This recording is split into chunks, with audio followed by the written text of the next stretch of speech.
Hay preguntas que no nacen de la curiosidad superficial, sino de una tensión profunda entre lo visible y lo invisible. Y esta es una de ellas, porque si aceptamos que Jesús murió realmente, entonces la pregunta inevitable no es solo cómo murió, sino dónde estuvo mientras su cuerpo estaba en la tumba. Para responder eso no basta con imaginación moderna. Hay que entrar en la geografía mental del siglo I, en cómo el mundo antiguo entendía la realidad después de la muerte. Y ese mapa no se parece en nada al nuestro.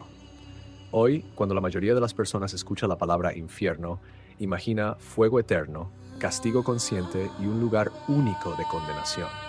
Pero en el mundo bíblico del primer siglo, el lenguaje era mucho más complejo, más matizado y sobre todo más estructural. Para los judíos antiguos, el mundo de los muertos no era un concepto simple. Era una geografía invisible, un reino con niveles, un lugar al que todos iban, pero no todos experimentaban igual. Ese lugar se llamaba Seol, y en el mundo griego que influía en el lenguaje del Nuevo Testamento, ese mismo concepto se traduce como Hades. No son exactamente lo mismo en términos culturales, pero sí funcionan como equivalentes funcionales. El lugar de los muertos, el dominio invisible donde las almas de los fallecidos esperan su destino final. Ahora, detente en algo importante. El Seol no era originalmente un lugar de tormento exclusivo, era el destino común de los muertos, justos e injustos, reyes y campesinos, profetas y pecadores. Todos, sin distinción inmediata, entraban en ese reino de lo invisible. Pero no todos estaban en el mismo estado.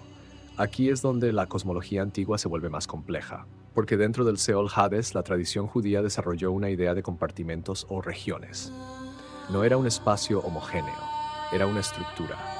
Y en esa estructura aparece una de las imágenes más fascinantes de toda la enseñanza de Jesús, el seno de Abraham. Ahora bien, para entender esto hay que ir a una parábola que ha sido leída miles de veces, pero pocas veces como lo que realmente es, un mapa simbólico del más allá. La historia del rico y Lázaro. Un hombre rico vive en abundancia extrema, mientras un hombre llamado Lázaro vive en miseria absoluta. Ambos mueren, y entonces ocurre algo extraño en la narrativa. El rico no simplemente desaparece, está en tormento. Lázaro no simplemente desaparece, está en consuelo. Y entre ambos hay una gran separación imposible de cruzar. Y Lázaro está en el seno de Abraham. Esta expresión no es accidental, no es sentimental, es estructural. En la imaginación judía del siglo I, el seno de Abraham representa el lugar de descanso de los justos dentro del Seol. Un espacio de consuelo, espera y seguridad bajo la figura del patriarca Abraham como símbolo de pacto y promesa. Mientras tanto, otra región del mismo reino de los muertos es descrita como lugar de tormento. Dos realidades dentro de una misma geografía invisible y una separación fija entre ambas. Ahora viene la clave. El Hades no es el destino final, es un estado intermedio, una condición temporal, un lugar de espera antes del juicio final. Esto cambia por completo la forma en que leemos el descenso de Cristo. Porque si Jesús murió realmente y si el lenguaje bíblico es consistente con su contexto, entonces su alma no desaparece en la nada. Entra en ese mismo ámbito, el ámbito de los muertos. Pero aquí surge una tensión teológica profunda. Porque no todos los que entran al Hades lo hacen en la misma condición. Y aquí es donde la pregunta se vuelve inevitable. ¿En qué condición entra Jesús? ¿Como uno más entre los muertos o como alguien completamente distinto?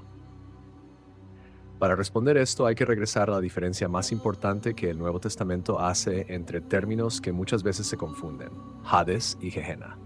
El Hades, como hemos dicho, es el reino de los muertos. La Gehenna, en cambio, es un concepto distinto. La Gehenna originalmente era un valle real, el valle de Hinnom, asociado con prácticas de juicio y posteriormente usado como símbolo del juicio final y la condenación. En el lenguaje de Jesús, la Gehenna representa el destino escatológico final de separación de Dios. No es el estado intermedio, es el juicio definitivo. Aquí está la confusión de muchos lectores modernos, asumir que infierno siempre significa lo mismo en toda la Biblia, pero no es así. En el siglo I, el lenguaje distingue entre Hades, el lugar de los muertos, estado intermedio, Gehenna, el juicio final, destino definitivo. Esto es crucial, porque si mezclamos estos conceptos, perdemos la precisión del texto bíblico y perdemos también la profundidad del evento de los 3 días. Ahora volvamos a Jesús. Cuando su cuerpo está en la tumba, su alma no está en suspensión ni en inexistencia. Está en el ámbito de los muertos. Pero la pregunta no es solo dónde está, la pregunta es cómo está. Y aquí es donde el misterio se intensifica. Porque hay dos posibles lecturas dentro de la teología cristiana histórica. La primera: Jesús entra al Hades como cualquier ser humano, solidarizándose plenamente con la condición humana, identificándose con la muerte hasta el nivel más profundo. La segunda: Jesús entra al Hades no como prisionero, sino como autoridad. No como alguien sujeto al reino de la muerte, sino como alguien que lo invade. Y aquí, la narrativa bíblica comienza a inclinarse hacia una dirección sorprendente. Porque en varios textos del Nuevo Testamento aparece la idea de que Cristo no fue pasivo en esos 3 días. Se le describe como proclamando victoria, como despojando poderes, como enfrentando realidades espirituales invisibles. Esto no es lenguaje de víctima, es lenguaje de conquista. Y si esto es así, entonces los 3 días no son una pausa, son una operación, una incursión en el dominio que hasta ese momento había sido entendido como irreversible. Pero aquí hay que ser cuidadosos, porque el texto bíblico no nos da un mapa detallado del inframundo, nos da imágenes, lenguaje simbólico, visiones teológicas. No está interesado en satisfacer curiosidad geográfica espiritual, sino en comunicar autoridad. Y esa autoridad se expresa en una idea central: la muerte no tiene control sobre Cristo. Ahora piensa en esto desde la perspectiva del mundo antiguo. Para un judío del siglo I, el Seol era el destino inevitable. Para un griego, el Hades era una realidad inevitable. Para el pensamiento romano, la muerte era el final del poder humano. Pero el mensaje cristiano entra en ese sistema y lo rompe desde dentro. No niega la existencia del reino de los muertos, pero afirma algo radical: hay alguien que entra allí sin ser retenido. Eso es lo que transforma toda la geografía invisible. Porque si el Hades es una prisión universal, entonces todos los que entran allí están sujetos a sus leyes. Pero si entra alguien que no puede ser contenido, entonces la estructura misma del sistema se fractura. Y aquí es donde la figura de Jesús cambia completamente. No es un alma perdida entre otras. No es un espíritu más en el reino de los muertos. Es el único que entra con autoridad propia. Esto nos lleva a una imagen poderosa. Si el Hades es un reino cerrado, entonces la entrada de Cristo no es una visita, es una invasión. Y si es una invasión, entonces los 3 días no son un periodo de ausencia, son el tiempo de ocupación de territorio enemigo. Pero hay más, porque la tradición cristiana no solo habla de descenso, habla de proclamación. Esto implica que en el ámbito invisible ocurre algo comunicativo, un anuncio, una declaración, una sentencia que no depende de la opinión del sistema de la muerte.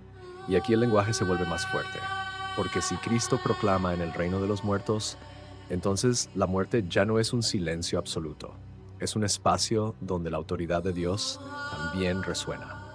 Ahora regresemos a los discípulos. Ellos no ven nada de esto. Para ellos el cuerpo está en la tumba y el mundo está en silencio.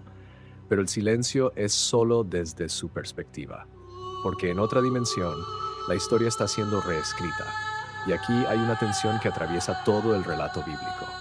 Lo visible parece derrota, mientras lo invisible ejecuta victoria. El seno de Abraham ya no es solo un lugar de espera. El Hades ya no es solo un dominio estable.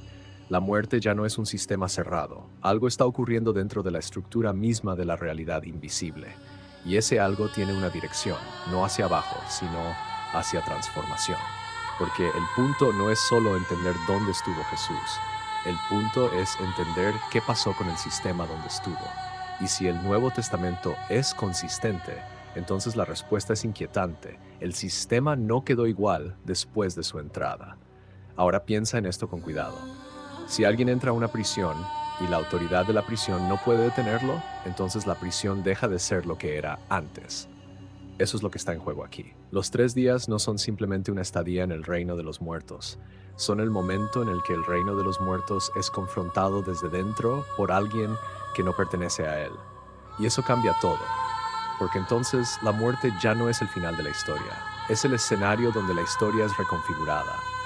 El mundo antiguo tenía un mapa del más allá, pero el cristianismo no solo adopta ese mapa, lo redefine desde el centro. Y el centro no es un concepto, es una persona. Jesús no es solo alguien que pasa por el Seol, es alguien que lo atraviesa sin ser retenido.